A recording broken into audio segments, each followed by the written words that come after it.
బోండా ఉమా గారిని మాట్లాడవలసిందిగా కోరుతున్నాం.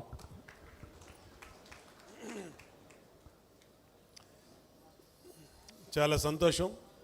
ఈరోజు ఏపీ ఎన్జిఓ నూతన అధ్యక్షులుగా పెద్దల విద్యాసాగర్ గారు బాధ్యతలు తీసుకుంటున్న సందర్భంలో రాష్ట్రం నలుమూల నుంచి విచ్చేసినటువంటి ఏపీ ఎన్జిఓ కుటుంబ సభ్యులందరికీ కూడా హృదయపూర్వక నమస్కారాలు తెలియజేస్తాను. ఈరోజు ఈ ప్రభుత్వం ఉద్యోగుల సమస్యల్ని కానీ, ఉద్యోగుల కష్టాలని, ఉద్యోగుల మేలుని అర్థం చేసుకొని పనిచేసే ప్రభుత్వం ఈ ప్రభుత్వం.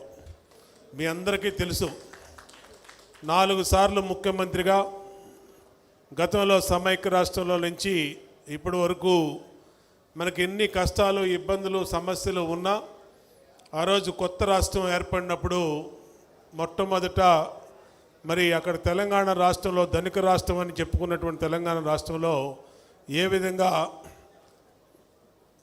ఉద్యోగస్తులందరికీ జీతాలు మరి పెంచడం జరిగిందో అదేవిధంగా మనకి ఇబ్బందులు ఉన్నా ఆ రోజున నిర్ణయం తీసుకొని ఉద్యోగులందరినీ కూడా జీతాలు అన్నీ కూడా పెంచడం జరిగింది. సమస్యలు అనేది చిన్న చిన్న సమస్యలు, ఇబ్బందులు ఎప్పటికప్పుడు ఉంటానే ఉంటాయి. అది ఒక కుటుంబంలో కావచ్చు, ఒక యూనియన్లో కావచ్చు, ఒక ప్రభుత్వంలో కావచ్చు. సరైన రీతిలో సమర్థవంతమైనటువంటి మీ నాయకత్వం దాన్ని ప్రజెంట్ చేస్తే ఖచ్చితంగా ఆ సమస్యల్ని పరిష్కారానికి దారి దొరుకుద్ది. కాబట్టి ఇవాళ విద్యాసాగర్ గారు ఆయన ఏపీ ఎన్జిఓ ఆఫీసే మా నియోజకవర్గంలో ఉంటుంది. మీ స్టేట్ హెడ్ ఆఫీస్ అంతే కదండి, హెడ్ ఆఫీసే మా నియోజకవర్గం, సెంట్రల్ నియోజకవర్గం గాంధీనగర్ నడిపొడ్డున బ్రహ్మాండమైనటువంటి ఆఫీస్ ఉంటుంది. అక్కడ మరి ఇప్పుడు రాష్ట్ర కార్యవర్గంగా అందరూ కూడా అందుబాటులో ఉంటారు. సాగర్ గారు అయితే ఎప్పుడూ అక్కడే ఉంటారు. ఎందుకంటే పదవి తీసుకోవటమే కాకుండా ఆ పదవిలో తోటి ఉద్యోగస్తులకు బాధ్యతలు తీసుకున్నటువంటి సమస్యలు ఏదైనా వచ్చినప్పుడు ఆ సమస్యలకి జవాబుదారితనంగా పరిష్కరించే విధంగా ఆ కార్యాలయాలు ఉండాలి, ఆ నాయకులు ఉండాలి. అది ఏ అసోసియేషన్ అయినా, ఏ కార్యవర్గం అయినా.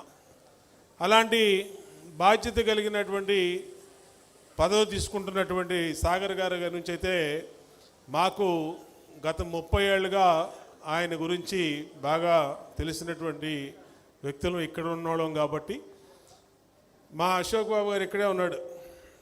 ఆయన ఆ రోజు సమైక్య రాష్ట్రం ఉద్యమంలో ఏపీ ఎన్జిఓ అధ్యక్షుడిగా రాష్ట్రం మొత్తం ఆయన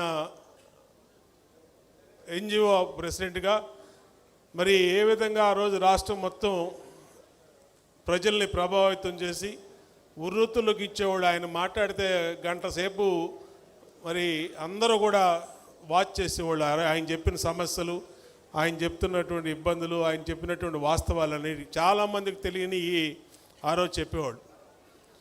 అంటే ఇవాళ ఎందుకు చెప్తున్నానంటే అర్థం చేసుకుని మీ సమస్యని వినేవాళ్ళు, పరిష్కరించడానికి ఏ మార్గాలు ఉన్నాయో అర్థం చేసుకునే నాయకత్వం ఇవాళ అధికారంలో ఉందనే విషయాన్ని తెలియజేయడం కోసమే నేను చెప్తా ఉన్నా మీకు. ఇప్పుడు ఆయన మాకు మన NTR Bhavan party office, main party office ఇన్ఛార్జిగా అశోక్ బాబు గారు ఉన్నాడు. సమస్యలన్నిటి కూడా పూర్తిగా మీకు ఎంతవరకు మీ సమస్యలు తెలుసో ఆయనకి అంతవరకు తెలుసు. అలాగే రాష్ట్ర ముఖ్యమంత్రి గారు ఉన్నాడు. మరి 4 సార్లు ముఖ్యమంత్రిగా చేసిన వాళ్ళకి ఆయనకి తెలియనటువంటి విషయాలు అంటేది ఏది ఉండదు నాకు తెలుసు. ఒక్కసారి ముఖ్యమంత్రిగా చేసిన వాళ్ళకైతే ఆ కొత్త బాధ్యతలు తెలుసుకుని ఆ సమస్యలు అర్థం చేసుకునేటప్పటికే సమయం మించిపోద్ది. కాబట్టి మరి వాళ్ళు ఎలా ప్రవర్తించేది వేరే విషయం. కానీ 4 సార్లు చేసిన వాళ్ళకి ఏ శాఖలో ఏ సమస్యలు ఉన్నాయి, ఏ సంఘంలో ఏ సమస్యలు ఉన్నాయనేది అర్థం చేసుకోగలుగుతారు. పరిష్కరించుతారా, ఎంతవరకు చేయగలుగుతాం, దానివల్ల ఫైనాన్షియల్ ఎఫెక్ట్స్ ఏంటి అనేది వేరే విషయమైనా ఆ సమస్యల మీద పూర్తిగా అవగాహన ఉంటుంది. ఇవాళ 6.5 లక్షల మంది పైగా ఉన్నటువంటి మన ఉద్యోగ సోదరీమణులు మరి ఎన్నిటికి ఎన్నో ఉంటాయి. కాబట్టి మేము చెప్పేది ఒకటే విషయం చెప్తా ఉన్నాం, మేము ఇక్కడే అందుబాటులో ఉంటాం, మా నాయకత్వం అందుబాటులో ఉంటుంది, మా ముఖ్యమంత్రి 24 గంటలు పని మీదే ఉంటాడు, ఎప్పుడు సచివాలయంలోనో ఎప్పుడు కార్యాలయంలో ఉంటాడు. మీరు ఎప్పుడు ప్రతినిధులు, చీఫ్ సెక్రటరీ గారు కానీ అందరూ కూడా అర్థం చేసుకునే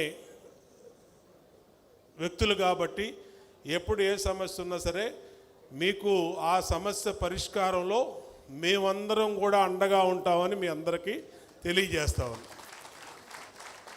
ఇందులో సాగర్ గారు ఏంటంటే మాకు అందరితో బాగుంటాడు. సీఎం దగ్గర నుంచి ఇందాక ఆలపాటి రాజా గారు చెప్పాడు, సీఎం ఒక్కడే కాదు, సీఎం దగ్గర నుంచి మా వరకు కూడా అందరి వ్యక్తులతో మరి కలిసిపోయి అందరు వ్యక్తులతో స్నేహభావంతో ఆయన అధికారులు, ఇప్పుడు మేము మా గవర్నమెంట్ లేనప్పుడు మాతో అలాగ ఉన్నాడు, ఇవాళ మా గవర్నమెంట్ వచ్చినప్పుడు అలాగే ఉన్నారు.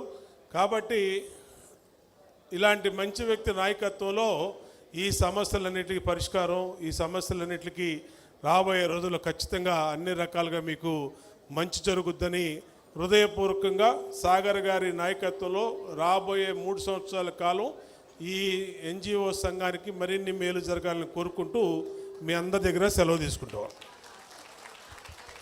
Thank you sir, thank you very much. మనకు కార్యక్రమానికే కాదు కొన్ని దశాబ్దాలుగా ఇందాక ఆయన చెప్పినట్లు, హలో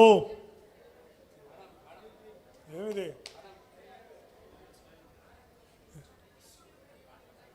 కూర్చోండి,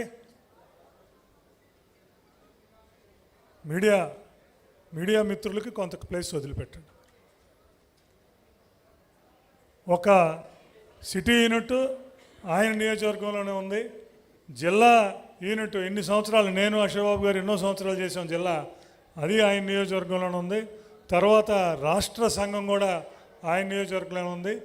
మనం ఎప్పుడు ఏ కార్యక్రమంలో ఇదే విషయంలో కానీ మన ట్రాన్స్ఫర్స్, ప్రమోషన్స్, మిగతా వాటికి ఏ సంస్థలో కానీ ఇంతవరకు ఆయన కానీ ఆయన ఆఫీస్ కానీ మనకు సంబంధించిన వ్యక్తులు వెళ్ళినప్పుడు, ఎన్జిఓ ప్రతినిధులు వెళ్ళినప్పుడు ఇది దేనికి సాగర్, లేకపోతే ఇది దేనికి అని ఇంతవరకు ఇన్ని దశాబ్దాల్లో ఏ రోజు మనల్ని ప్రశ్నించని శాసనసభ్యులు బోండా ఉమా గారు.